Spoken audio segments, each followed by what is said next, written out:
हाय। आज मैं आपके साथ डिस्कस करने वाला हूँ एक्टर्स और उनके साथ जुड़े हुए रॉन्ग पीपल और रॉन्ग इन्फ्लुएंसर्स। ना ये बहुत कॉमन चीज़ होती है, सिर्फ हमारी इंडस्ट्री में नहीं, सब इंडस्ट्री में, चाहे वो कॉर्पोरेट इंडस्ट्री हो, कोई भी इंडस्ट्री पकड़ लो बाहर की, वहाँ पर आपको बहुत ही होशियार और सावधान और इंटेलिजेंट होना पड़ेगा टू अंडरस्टैंड कि कौन आपका सही दोस्त है और कौन गलत है ना। बहुत बार मैंने देखा है, जैसे कुछ दिनों पहले ही मेरी एक एक्टर से मुलाकात हुई, तो मैंने उससे कहा कि आप कहाँ से आए हो, तो उसने कहा मैं फलाने जगह से आया हूँ यहाँ पे और मुझे आए हुए 6 महीने हो गए। मैंने बोला दैट्स फैंटास्टिक, तो आप कैसे कहाँ रहते हो? तो उसने एक एरिया बताया कि भाई यहाँ मैं रहता हूँ और एक रूम में हम 4 लोग रहते हैं, 1 बेडरूम हॉल किचन में, 2 हॉल में रहते हैं, 2 बेडरूम में रहते हैं, तो 4 लोग हम रहते हैं और मैं अभी 6 महीने पहले आया हूँ। अब उसने क्या कहा कि सर मैं बहुत ही पॉजिटिव एनर्जी से अपने शहर यूपी से आया हूँ एक्टर बनने के लिए। जब जैसे ही मेरी मुलाकात मेरे कमरे में दूसरे 3 लड़कों से हुई, उसमें से कुछ 2 साल से थे, कोई 3 साल से हैं और शायद कोई होगा 5-6 साल से। अब उन्होंने क्या किया, इसको ये लड़के को आकर ही इतनी एडवाइजेस गलत दे दी, बहुत सारी चीज़ें ऐसी बता दी कि वो पॉजिटिव से पूरा नेगेटिव हो गया।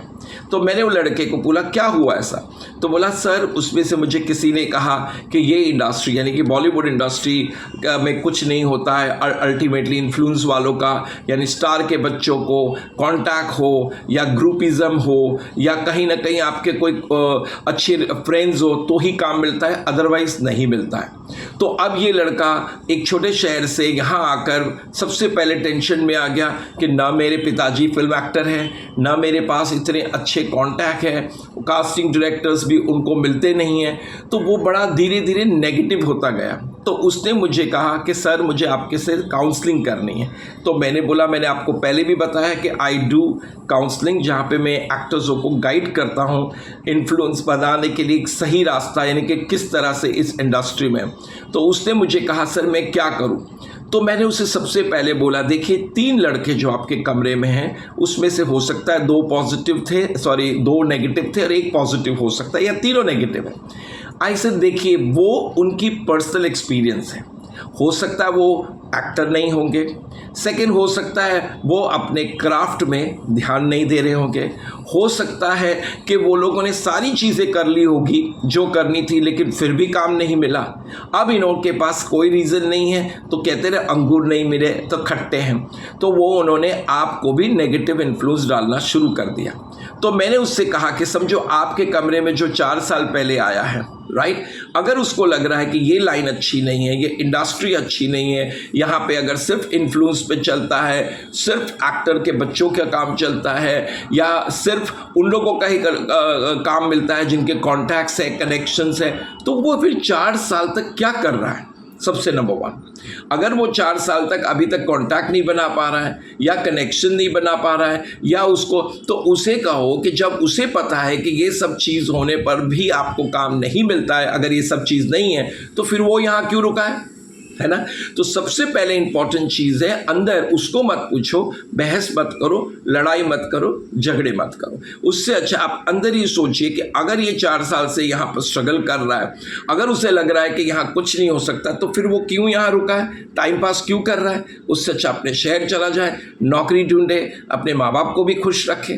तो मैंने वो लड़के से कहा कि उसकी बातों पर या दूसरे जो कमरे में रहे हैं 6 महीने से या 1 साल से 2 साल से, अगर उनको लग रहा है कि ये सारी चीज़ों से ही काम मिल रहा है तो फिर वो, अगर उन्हें नहीं मिल रहा है तो 2 चीज़ है, या तो उनके पास फ्रैंकली एक है कि टैलेंट नहीं है, क्योंकि at the end of the day talent बहुत ज़रूरी है काम मिलने के लिए। यस, सेकेंड इज कॉन्टैक्ट्स, बहुत ज़रूरी है कॉन्टैक्ट, थर्ड है इन्फ्लुएंसेस और फोर्थ है तो लगातार रिलेशंस और बिहेवियर। अब आप बोलोगे मुझे वो ग्रुप में जाना है, बहुत से लोग आके मुझे कहते हैं समीर जी ऐसा कौन सा फॉर्मूला है कि मैं वो बड़े बड़े ग्रुप में घुस जाऊँ, उनके लॉबी में चला जाऊँ? मैं बोला ये क्या होती है लॉबी और क्या होती है ग्रुपिज्म? आप पहले कुछ प्रूफ करो, चाहे सीरियल्स हो, मूवीज़ हो, एड्स हो, कहीं कहीं ना कहीं आप दिखोगे और आप फेमस हो जाओगे तो आपको कास्टिंग डायरेक्टर्स, दूसरे डायरेक्टर्स वो बुलाएंगे आपको काम के लिए, क्योंकि जितनी आपको एक कास्टिंग डायरेक्टर या डायरेक्टर की ज़रूरत है उतना ही एक डायरेक्टर और कास्टिंग डायरेक्टर को एक अच्छे एक्टर की ज़रूरत है। तो पहले आप प्रूफ कीजिए, चाहे छोटे एड से कीजिए, किसी भी चीज़ से। कहते हैं ना, जो दिखता है वो बिकता है। हो सकता है आपको कोई एड से या किसी चीज़ से आपको काम मिले और उसी काम से आपके पास कनेक्शन बढ़ेंगे, क्योंकि कोई भी देखिए यहाँ पर आते हैं कितने एक्टर्स हैं, मैं नॉन एक्टर्स के नाम नहीं लूँगा जो कोई फिल्मी बैकग्राउंड से नहीं, और ये भी वही रास्ते से गुजरे हैं जहाँ तुम जा रहे हो इस वक्त। तो वो लोगों ने भी हिम्मत नहीं हारी, है ना, हिम्मत नहीं हारी और आज सुपरस्टार और बड़े एक्टर्स बने। और मैं नाम नहीं लूँगा, बहुत सारे नॉन फिल्मी एक्टर्स भी हैं जो नॉन फिल्मी बैकग्राउंड से फिर भी बड़े एक्टर्स हैं और सक्सेसफुल एक्टर्स हैं। तो सबसे पहले ये देखिए कि वो जो आपके रूम में आपके जो फ्रेंड्स हैं आपको नेगेटिव इन्फ्लुएंस कर रहे हैं या आपको बहुत ही कहते हैं ना नेगेटिव बना रहे हैं या आपको बहुत ही डीमोटिवेट कर रहे हैं, तो सेल्फ मोटिवेट होइए, उनका मत सुनिए।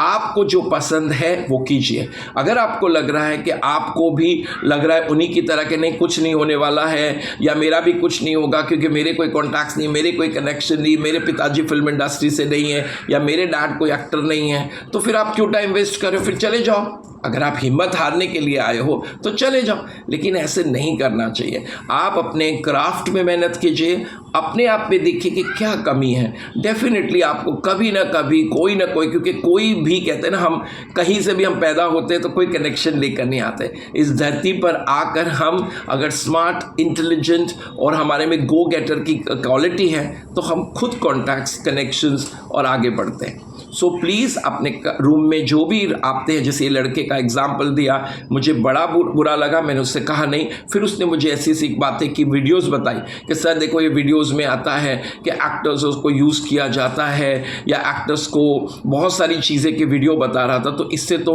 मैंने बोला देखिए, सबसे पहले जो वीडियोस बना रहे हैं, जो भी लोग बनाए, चलो वो तो अपनी फॉलोअर्स बढ़ाने के लिए जो भी करने के लिए कर रहे हैं, उनकी बात को आप ना करें, आप देखिए, क्योंकि ये इंडिविजुअल आपकी चॉइस है। अच्छे बुरे ये दुनिया में सब जगह लोग हैं, आपके ऊपर है किसके साथ किस तरह से व्यवहार रखना है, किस तरह से आपको आगे बढ़ना है और किस तरह से आपको कोई रिजेक्शंस या जो चीज़ नॉन एक्सेप्टेबल है बहुत अच्छे और प्यार से आप उसे नॉन एक्सेप्ट भी कर सकते हो। क्योंकि यहाँ पर हमारी इंडस्ट्री में कोई जोर ज़बरदस्ती नहीं होते। जैसे कुछ वीडियोस दिखाए उसने और कहा कि देखिए लोग ऐसे ऐसे वीडियोस बनाए, मैंने बोला ये कौन है? ये पुराने एक्टर्स हैं या मॉडल्स है, ना कोई नोन है, ना कोई इतने फेमस है। ये तो अपनी टीआरपी या कि टीआरपी बोलो या अपने इन्फ्लुएंसर्स बोलो या वो बढ़ाने के लिए कर रहे हैं। लेकिन आप इनकी वीडियोस देख के अगर डर जाओगे तो फिर आप यहाँ रहो मत, या तो चले जाओ। राइट, आपने तो वीडियो देखा, वीडियो में तो आप बड़े डर गए कि ऐसे ऐसे हैं, ऐसे ऐसे सब वीडियोस दिखा रहे हो आप मुझे, तो फिर जब आप ही डर गए हो तो फिर क्यों रुके हो? चले जाओ। या तो आपको ये लड़ाई लड़नी है या फिर यहाँ पे से आपको छोड़ के चले जाना है, और चले जाना ही एक्सक्यूज़ नहीं है, क्योंकि हर वर्ल्ड में हर जगह आपको लाइफ में खुद की लड़ाई खुद लड़नी है। अच्छा बुरा हमारे ऊपर होता है। अब फॉर एग्जाम्पल मेरे लिए समझो नॉन वेज अच्छा है, इसी तरह से एक वेजिटेरियन के लिए वो नॉन वेज बुरा है, तो वो कहेगा ये बुरा है क्योंकि उसको बचपन से सिखाया गया कि ये चीज़ हमारे लिए नहीं है, तो उसके लिए वो बुरी है। लेकिन इसी तरह से बचपन से हम नॉन वेज खा रहे हैं तो हमारे लिए अच्छी है, तो हम कहते हैं इट्स गुड।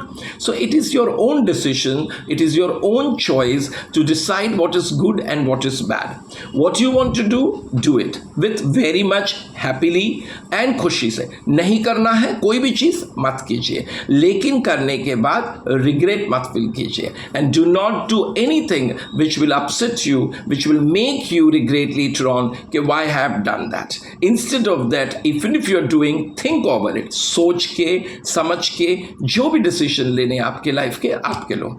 आपकी तकदीर, आपकी डेस्टिनी आप बनाओगे, आपकी डेस्टिनी, आपकी तकदीर आप हो। कोई किसी की आपको इन्फ्लुएंस से और किसी की उस चीज़ से अगर आप डर जाओगे तो दुनिया में हम कुछ नहीं कर पाते। तो हम भी जब स्टार्टिंग में ये लाइन में आए तो मुझे लोगों ने बोला तू कास्टिंग में जा रहा है, कोऑर्डिनेटिंग में जा रहा है, बहुत सारी नेगेटिव बात की मुझे, कहा कि ये लाइन ऐसी है, वे लाइन वैसी है।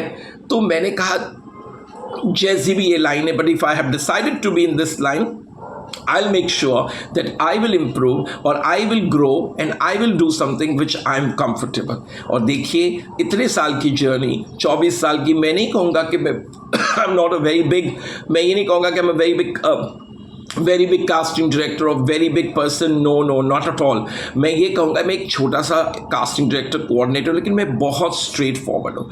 बहुत से लोगों को मेरी बात भी रियलिटिक में नहीं पसंद आती है, और क्योंकि मैं बहुत फ्रैंक और स्ट्रेट फॉरवर्ड हूँ. और स्ट्रेट फॉरवर्ड और ब्लैंक स्ट्रेट फॉरवर्ड और कहते ना एकदम फॉरवर्ड स्ट्रेट फॉरवर्ड होते हैं लोग, या मुंह पर बोलने वाले होते हैं, तो लोगों को कभी कभी हमें लगता है कि ये इंसान अच्छा नहीं है, लेकिन लॉन्ग टर्म पे वो इंसान हमेशा, आप ध्यान से सुनोगे या आप कुछ सालों के बाद लाइफ एक्सपीरियंस करोगे, तब आप ज़रूर याद करोगे, कहोगे सबीर जी आपने सही कहा था 10 साल पहले, 5 साल पहले. क्योंकि हमारे जो तजुर्बे हैं, हमारे एक्सपीरियंस हैं, हम अपने अंदाज से आपके साथ शेयर करते हैं, और वही आपको उसको एक पॉजिटिव लेना है, नेगेटिव लेना है, ये आपके ऊपर है. So again I wish all my friends a very very very successful Bollywood industry, become a successful star and actor.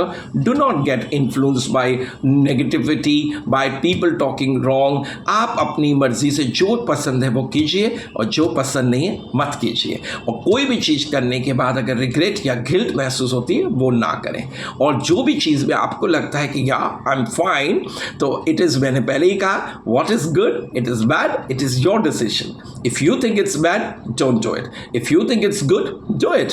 Then but make sure that ऐसी कोई चीज़ नहीं करना चाहिए जिससे सामने वालों को भी हर्ट हो, सामने वाले का भी दिल दुखे, या किसी का भी, या खुद का भी दिल ना दुखे. So once again I wish all of you all the best. Please share your my videos, subscribe my videos and like my videos. और पसंद आती है तो प्लीज़ बेल पे टिक कीजिए, जिससे आपको नई नई मैं वीडियो बनाऊंगा तो पता चल जाएगा. Thank you very much. All the best my friends.